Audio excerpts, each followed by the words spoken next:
Hola, ¿qué tal? Bienvenida, bienvenido a este espacio donde compartimos información sobre la enfermedad de Alzheimer. Cuando mamá olvida, es un espacio que creé pensando en las necesidades de información que hay sobre esta enfermedad y lo hice pensando desde un punto de vista de lo que a mí me hubiera gustado aprender, saber y comprender cuando mi mamá fue diagnosticada. Una de estas partes, una de esta información que a mí me hubiera gustado en ese momento tener muy clara, era justamente lo que voy a compartir con ustedes hoy, que son estos consejos sobre cómo comunicarse con personas que han sido diagnosticadas con Alzheimer. En otro de los videos yo comentaba que uno de mis errores, en esta falta de información uno comete muchos errores y uno de ellos para mí era insistir con mi mamá, insistirle en acuérdate, pero es que ya lo platicamos, pero sí te puede, mira, concéntrate y sí te vas a acordar. O sea, yo en esta como desesperación de ver cómo la enfermedad iba avanzando, la presionaba mucho, me presionaba a mí y al final pues vivíamos en estrés y creo que no había necesidad de eso, pero bueno, eso se debía a esta falta de información. Entonces, bueno, aprovecho este espacio para compartir estas cosas que yo fui aprendiendo en el camino, y los muchos libros que he leído, a los doctores a los que he preguntado, a las enfermeras que en su momento cuidaron a mi mamá en sus últimos años. Yo aprendí mucho con ellas, creo que fue la parte donde más aprendí cómo tratar a un enfermo con Alzheimer, porque bueno, pues ellas tienen toda la experiencia cuidando enfermos, así que ellas ya en esa parte me facilitaron mucho el camino y aprendí mucho. Entonces, algunos consejos que les puedo yo dar de cómo comunicarse con una persona que ha sido diagnosticada con Alzheimer, sea nuestro mamá, papá, abuelito, tía, esposo, esposa, aplica en general para todos, y la primera de ellas es utilizar un lenguaje lo más sencillo que podamos. Utilizar frases cortas, hablar lento, claro y muchas veces ayudándonos de gestos. Como les comentaba en otro video, por ejemplo, a la hora del baño, es como tomarlos muy suavemente de las manos, de entrada ir como preparando, ¿no? El tomar la toalla del baño, el peine, el cepillo o las cosas que a ellos les relacionen con que ya es la hora del baño, tomarlos de la mano muy suavemente y hacer gestos de es hora de bañarnos, enseñarles tal vez el jabón, en fin, de una manera como muy suave, gentil y más, tal vez con gestos que con palabras, el decirles es hora del baño. No tenemos ya que dar explicaciones como a un niño chiquito, es que no te has bañado en 2 días, es que ya te toca, es que mira, es que el pelo como lo traes, nada. Únicamente es hora del baño, vamos a bañarnos.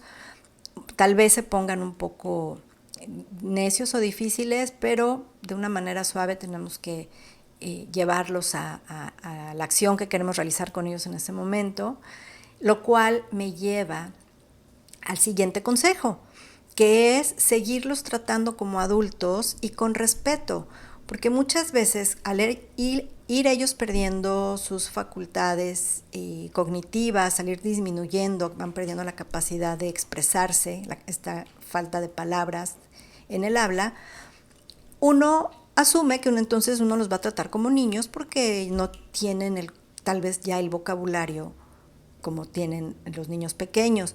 Eso no significa que lo vamos a hacer así, desde luego. Entonces, aquí mi consejo es, sigamos tratándolos como adultos, con mucho respeto, como nuestros mayores que son, y únicamente regresamos al consejo uno, es utilizar frases cortas, utilizar un lenguaje lo más sencillo que podamos para que ellos puedan comprender de qué queremos hablar o platicar, ¿no?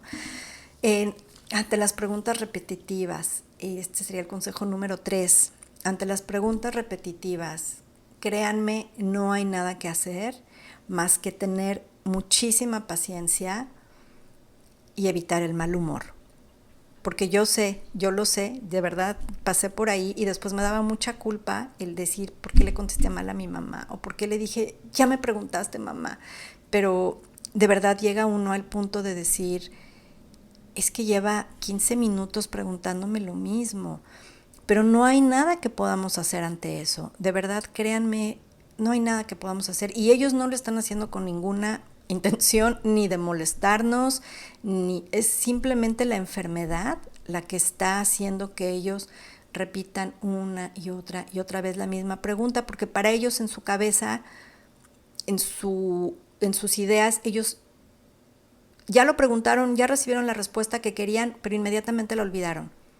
Y entonces, pero ellos la vuelven a preguntar. Entonces, de verdad, créanme, aquí sí hay que tener mucha paciencia.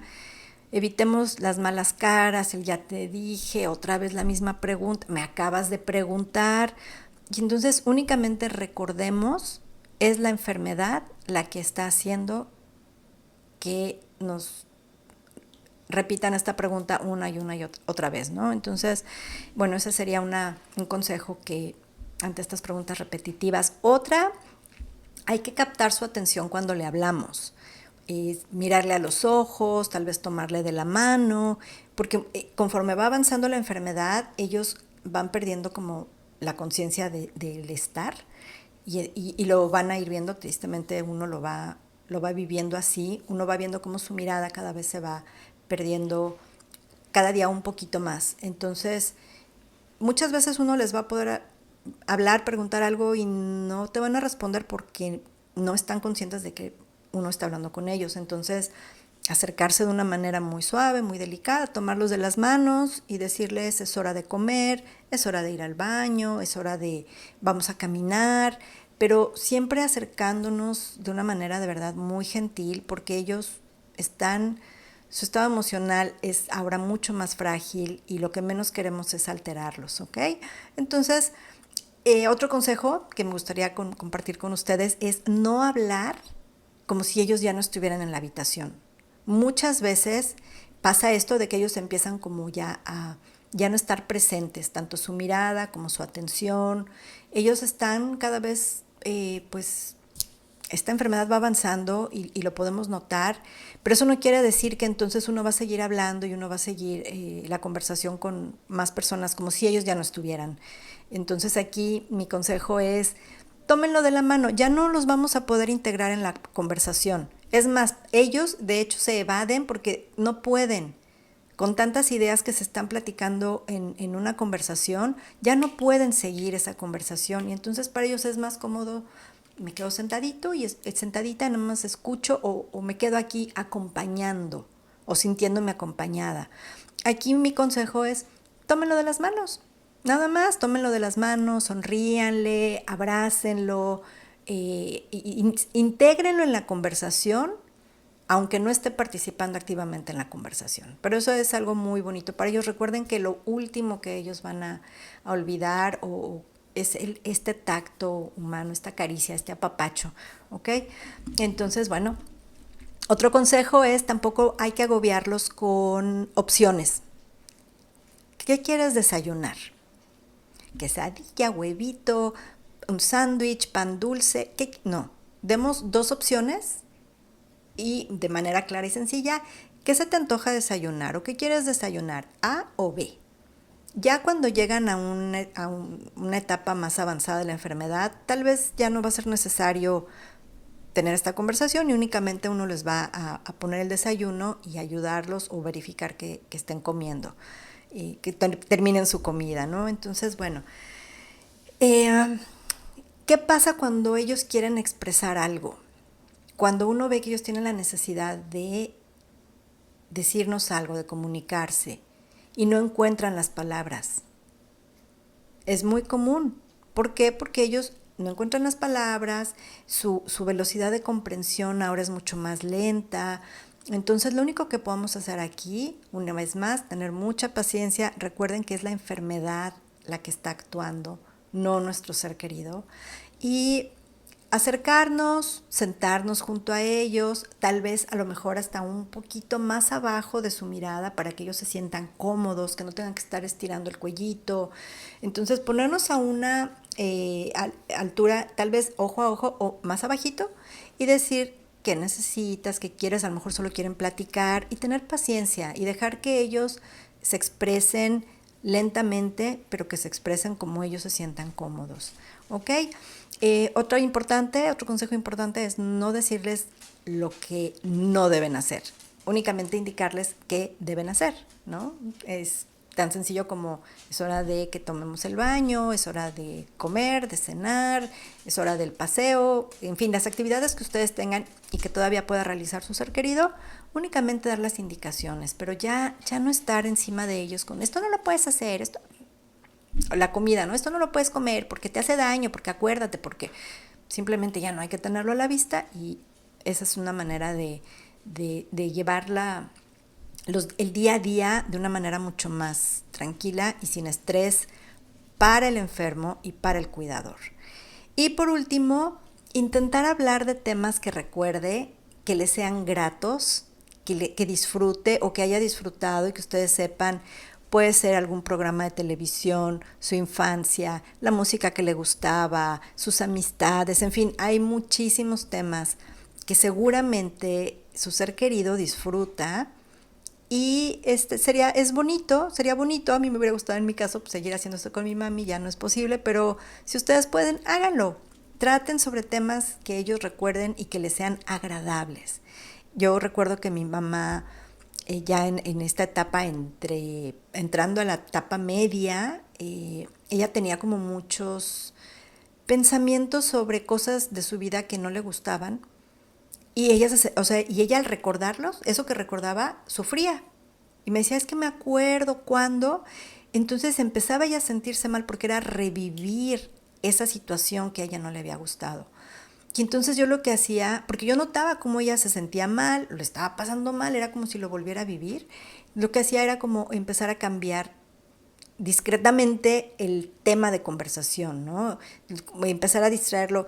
Esto de la distracción, pues ustedes lo van a ver, es muy común, es algo que ayuda mucho para evitar situaciones estresantes para el enfermo. Entonces, desviar la atención, llevar la conversación hacia otro lado para que pues no estuviera ella en temas o en recuerdos que no le eran agradables, ¿no? Entonces tratemos de traer siempre a la mesa temas que sean agradables para ellos.